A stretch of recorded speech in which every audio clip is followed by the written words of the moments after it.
Bismillahirrahmanirrahim. Alhamdulillahirabbil alamin. Wassalatu wassalamu ala asyrafil anbiya'i wa sayyidil mursalin. Nabiyina Muhammadin wa ala alihi wa sahbihi wa man tabi'ahum bi ihsanin ila yaumiddin. Allahumma inna nas'aluka bi asma'ikal husna wa sifatikal ula an tu'allimana ma yanfa'una wa an tanfa'ana bima 'allamtana wa an tazidana ilman wa amala. Para pemirsa Fatwa TV dan seluruh kaum muslimin dan kaum muslimat dimanapun Anda berada. Alhamdulillah, pada kesempatan yang berbahagia ini kita bisa bertemu kembali dalam acara yang sangat bermanfaat ini, yaitu tadabbur ayat. Dan pada kesempatan yang baik ini kita akan membahas ayat yang ke-9 dan ayat yang ke-10 dari surat Al-Anfal. Allah Subhanahu wa taala berfirman, "Idz tastaghitsuna rabbakum fastajaba lakum anni mumiddukum bi alfin minal malaikati murdifin wa ma ja'alahu Allahu illa busyra walitatma'inna bihi qulubukum wa man nasru illa min 'indillah innallaha 'azizun hakim." Yang artinya, ingatlah ketika kalian memohon pertolongan kepada Rabb kalian, lalu Allah Subhanahu wa taala memperkenankan doa itu untuk kalian, bahwa sesungguhnya Aku, yakni Allah Subhanahu wa taala, akan mendatangkan bala bantuan kepada kalian berupa 1000 malaikat yang datang berturut-turut. Dan tidaklah Allah Subhanahu wa taala menjadikan hal tersebut melainkan sebagai kabar gembira dan agar hati kalian menjadi tentram karenanya. Dan kemenangan itu hanyalah dari sisi Allah Subhanahu wa taala. Sungguh Allah Maha Perkasa, lagi Maha Bijaksana. Ayat ini para pemirsa dan para pendengar, begitu pula seluruh kaum muslimin dan kaum muslimat dimanapun Anda berada, berkaitan dengan kisah Perang Badar, di mana Rasulullah Shallallahu Alaihi Wasallam saat itu berharap, bermunajat kepada Allah Subhanahu Wa Taala agar Allah Subhanahu Wa Taala memenangkan para sahabatnya, memenangkan barisannya. Allah Subhanahu Wa Taala ketika itu memberikan bantuan berupa 1000 malaikat. Karena doa Rasulullah Sallallahu Alaihi Wasallam yang sangat kuat beliau panjatkan.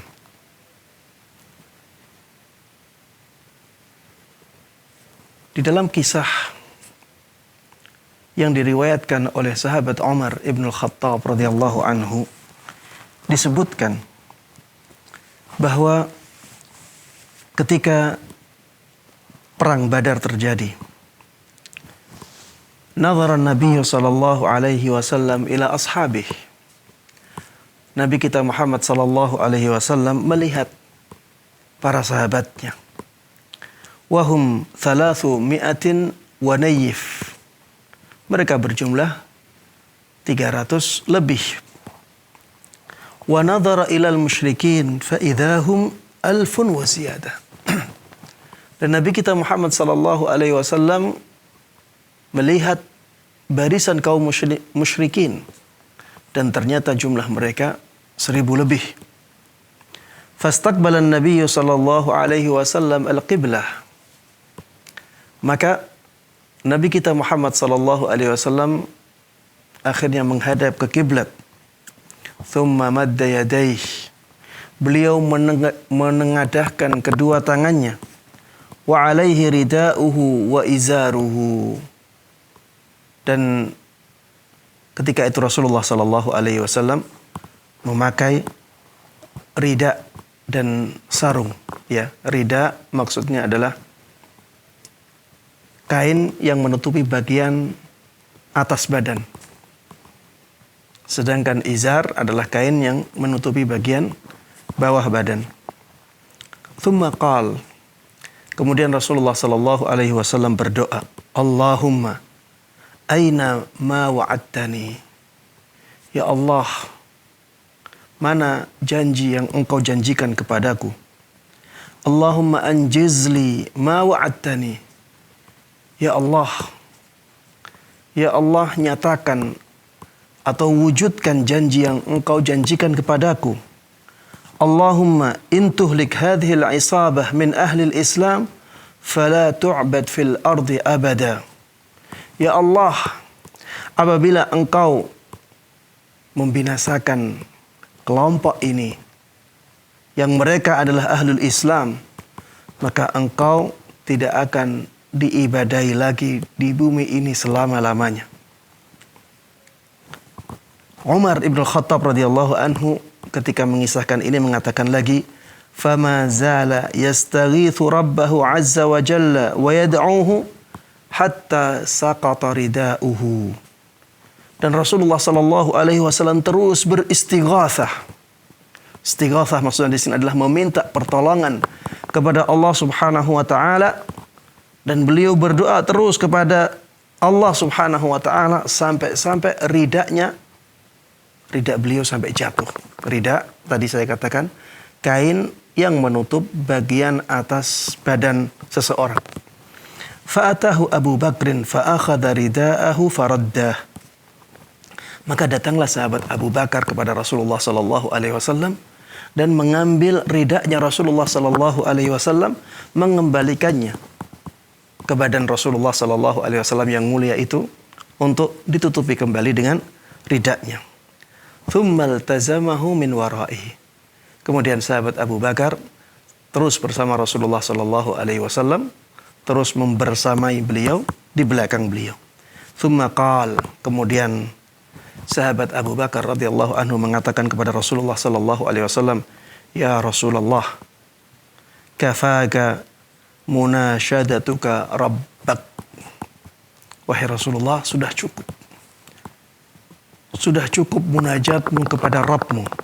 Fa innahu sayunjizu laka ma wa'adak. Sungguh Allah Subhanahu wa taala akan mewujudkan janji yang dijanjikan kepadamu. Inilah peristiwa yang diisyaratkan oleh Allah Subhanahu wa taala dalam ayat ini. Idz tastaghitsuna rabbakum. Ingatlah nikmat Allah Subhanahu wa taala yang diberikan ketika engkau beristighatsah kepada Rabb kalian. Ketika kalian beristighatsah kepada Rabb kalian. Ya, ketika kalian meminta pertolongan kepada Rabb kalian. Ya, itulah kisahnya. Rasulullah sallallahu alaihi wasallam ketika itu berdoa dengan doa yang sangat kuat, dengan doa yang sangat sungguh-sungguh, sampai-sampai rida beliau jatuh, beliau tidak ambil, beliau biarkan rida beliau jatuh. Kemudian diambilkan oleh sahabat Abu Bakar radhiyallahu anhu. Ini menggambarkan ya bagaimana kesungguhan beliau dalam berdoa kepada Allah Subhanahu wa taala. Yang dengan itu akhirnya Allah Subhanahu wa taala mengijabahi doa beliau. Dan diturunkanlah 1000 malaikat yang datang ya secara berturut-turut. Dan akhirnya kaum muslimin diberikan kemenangan oleh Allah Subhanahu wa taala dalam peperangan tersebut. Taib. Di dalam ayat ini ya ada beberapa pelajaran yang sangat berharga yang bisa kita ambil. Pelajaran yang pertama adalah pentingnya kita kembali kepada Allah di saat-saat genting. Pentingnya kita kembali kepada Allah Subhanahu wa taala di saat-saat genting. Misalnya ya, ketika keadaan ekonomi kita sangat tidak bagus, maka segeralah untuk kembali kepada Allah Subhanahu wa taala. Bermunajatlah kepada Allah Subhanahu wa taala. Seringkali seseorang ketika diuji oleh Allah Subhanahu wa taala dengan kekurangan harta, seringkali malah dia tidak bermunajat kepada Allah Subhanahu wa taala, tapi malah meminta-minta kepada orang. Padahal kalau kita pikir, ya kita renungi kembali, yang maha kaya itu Allah Subhanahu wa taala, bukan manusia. Maka ketika seseorang ya mengalami kekurangan harta dan dia punya keluarga yang harus dia nafkahi, maka harusnya dia membicarakan hal tersebut kepada seluruh anggota keluarganya. Ayo kita bareng-bareng bermunajat kepada Allah Subhanahu wa taala. Mudah-mudahan Allah Subhanahu wa taala memudahkan rizki kita. Harusnya demikian. Karena yang memberi rizki adalah Allah Subhanahu wa taala. Yang maha kaya itu Allah Subhanahu wa taala, yang maha pemurah itu Allah Subhanahu wa taala. Maka harusnya kita kembali kepada Allah Subhanahu wa taala agar Allah Subhanahu wa taala memberikan kelapangan rizki kepada kita. Di saat-saat ini misalnya, di saat wabah corona merajalela, menyebar kemana-mana, kita takut, ya, kita khawatir diri kita terkena wabah itu. Maka kembalilah kepada Allah Subhanahu wa taala. Berdoalah dalam sujud-sujud kita agar Allah Subhanahu wa taala menyelamatkan kita dari wabah ini. Ya. Bacalah doa-doa. Bacalah zikir-zikir yang bermanfaat bagi kita untuk menyelamatkan diri kita dari wabah corona ini. Kenapa demikian? Karena wabah ini dari Allah Subhanahu wa taala. Dan Allah yang maha berkuasa atas segala sesuatu. Allah maha berkuasa untuk mengirimkan wabah ini kepada orang yang kuat sekalipun. Kepada orang yang berhati-hati sekalipun. Dan Allah berkuasa untuk menyelamatkan seseorang dari wabah corona ini.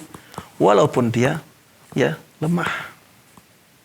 Walaupun dia ya tidak ya atau kurang berhati-hati.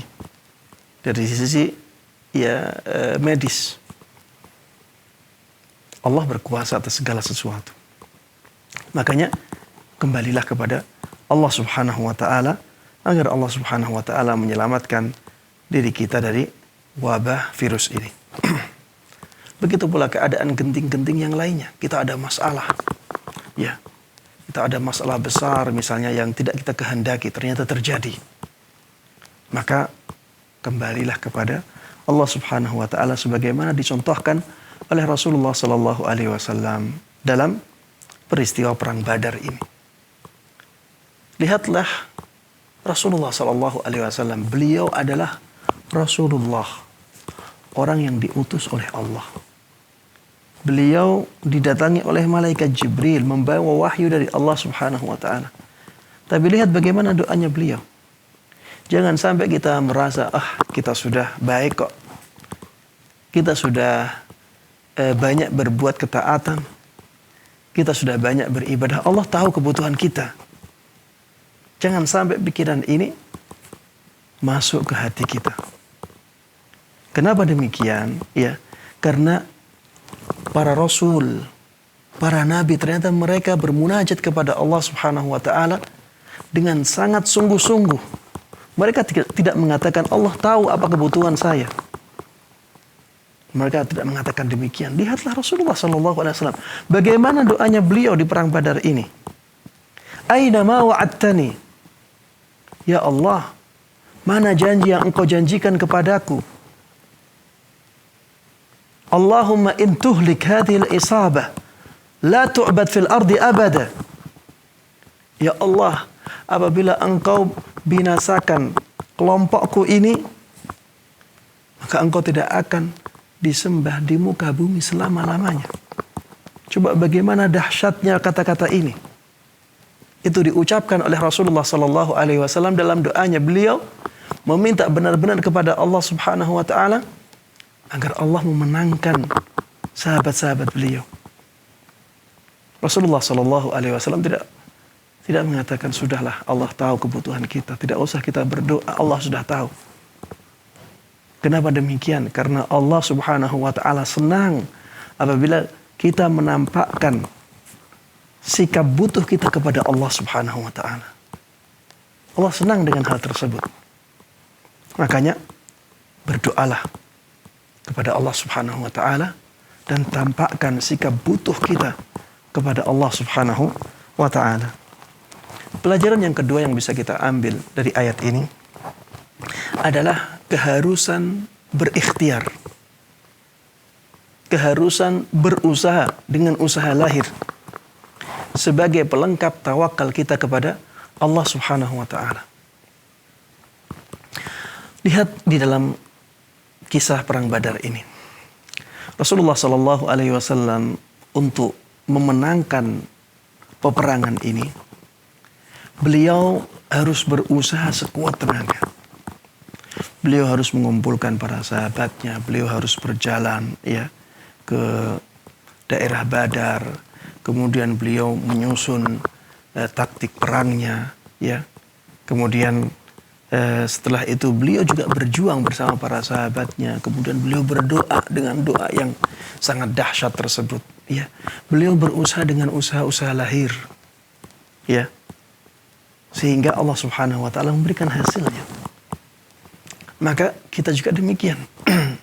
Kalau kita ingin mendapatkan apa yang kita inginkan, maka kita harus berusaha dengan usaha-usaha yang bisa menyampaikan kita ke sana.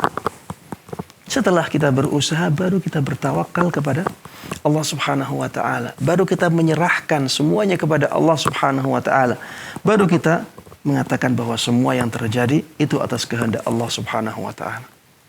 Jangan berpangku tangan, kemudian setelah itu kita katakan semua yang terjadi itu semuanya atas kehendak Allah Subhanahu Wa Taala.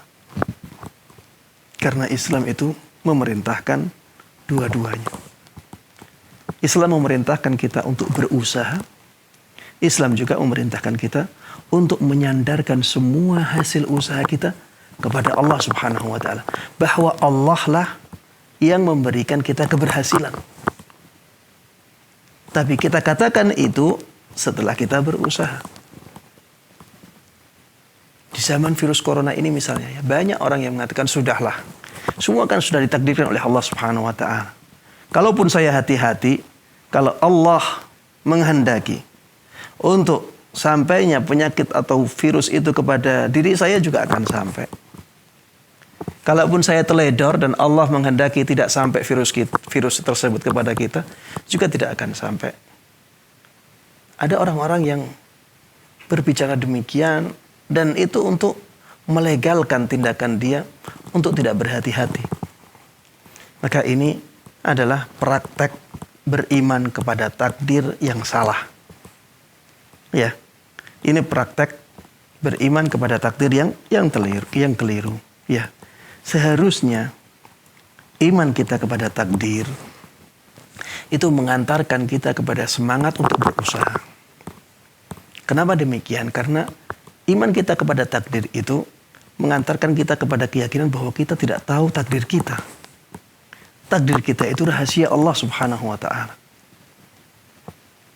Dari situ kita mulai berusaha untuk menjadikan takdir kita baik. Maksudnya agar kita lebih dekat kepada sesuatu yang kita inginkan. Kita berusaha di situ. Karena kita tidak tahu takdir kita dan kita diperintahkan untuk berusaha, maka kita lakukan usaha. Kemudian kita ketika berhasil dalam usaha kita, maka kita serahkan kepada Allah Subhanahu Wa Taala hasilnya. Maksudnya bahwa hasil tersebut adalah karena Allah yang menghendakinya, bukan karena kekuatan kita, kepintaran kita, bukan. Tapi karena Allah Subhanahu Wa Taala. Itulah tawakal yang benar, Itulah tawakal yang benar. Rasulullah Shallallahu Alaihi Wasallam dalam perang Badar ini juga demikian. Beliau berusaha dengan usaha yang sudah maksimal. Kemudian Allah Subhanahu Wa Taala memberikan hasilnya dan Allah katakan wa man nasru illa min indillah. Kemenangan tidak datang kecuali dari Allah Subhanahu wa taala. Padahal Rasulullah sudah berusaha dengan usaha yang sangat kuat. Tapi kembali Allah mengingatkan bahwa kemenangan itu dari Allah Subhanahu wa taala. Kemudian yang ketiga yang bisa kita ambil dari ayat ini, Allah akan mengijabahi doa hambanya. Ya. Jadi doa seorang hamba itu akan diijabahi oleh Allah Subhanahu wa taala karena Allah Maha mendengar. Allah Maha mengetahui. Allah Maha berkuasa atas segala sesuatu. Maka berdoalah kepada Allah. Lihatlah Rasulullah SAW di perang Badar ini. Beliau berusaha dengan sekuat tenaga, lalu Allah Subhanahu wa taala mengijabahinya. Tidak ada yang luput dari Allah Subhanahu wa taala. Semua permintaan kita didengar oleh Allah Subhanahu wa taala. Hanya saja kadang-kadang kita itu kurang sabar. Hanya meminta sekali permintaan yang sangat besar. Atau hanya meminta 10 kali permintaan yang sangat besar. Allah menginginkan kesungguhan kita dalam berdoa. Kekhusyuan kita dalam berdoa. Allah menginginkan kita memperlihatkan bahwa kita sangat membutuhkan Allah Subhanahu wa taala. Ya. Taib. Pelajaran yang berikutnya adalah seringkali bantuan Allah melebihi yang dibayangkan oleh hambanya. Seringkali bantuan Allah Subhanahu wa taala melebihi yang dibayangkan oleh hambanya. Di perang Badar ini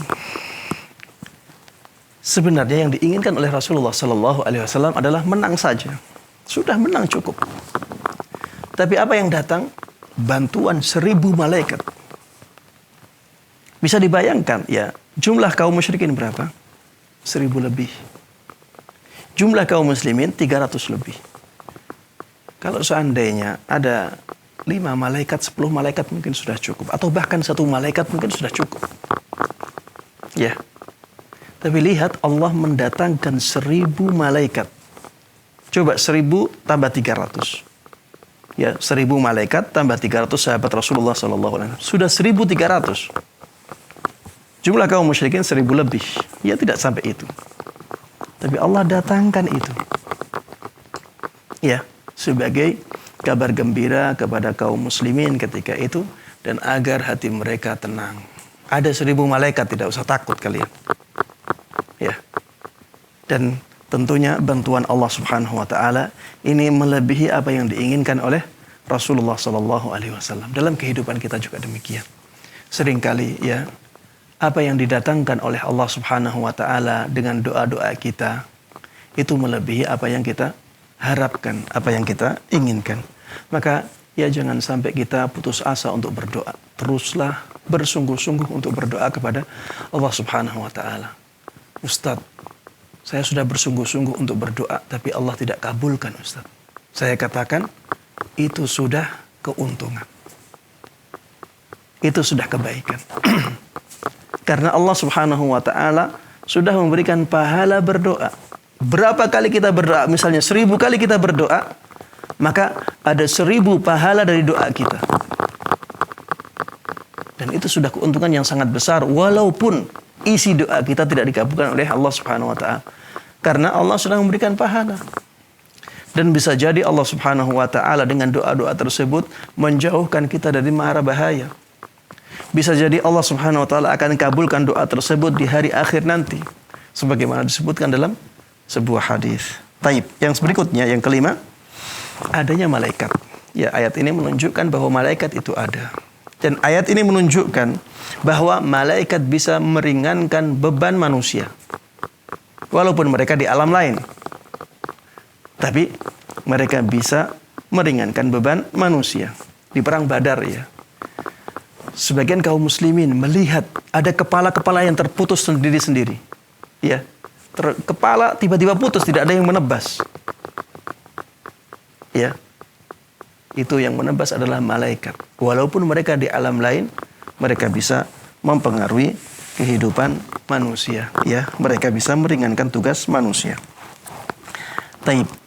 Yang keenam, pelajaran yang bisa kita ambil dari ayat ini adalah bahwa kemenangan itu dari Allah Subhanahu wa taala. Ya, wa man nasru illa min indillah. Tidaklah kemenangan kecuali datangnya dari Allah Subhanahu wa taala. Ya, bukan dari kekuatan manusia, bukan dari kecerdasan mereka, kecerdikan mereka, bukan jadi kecurangan mereka, ya. Kemenangan itu datangnya dari Allah Subhanahu wa taala. Kalau Allah menghendaki kemenangan, maka terjadilah kemenangan itu. Kemudian yang ketujuh yang bisa kita ambil dari ayat ini, bahwa balasan Allah dari kebaikan seorang hamba tidak hanya di akhirat, tapi juga di dunia. Begitu sebaliknya. Begitu pula sebaliknya. Balasan keburukan dari manusia bisa dirasakan oleh manusia di dunia sebelum di akhiratnya. Coba kita lihat dari dua kelompok ini.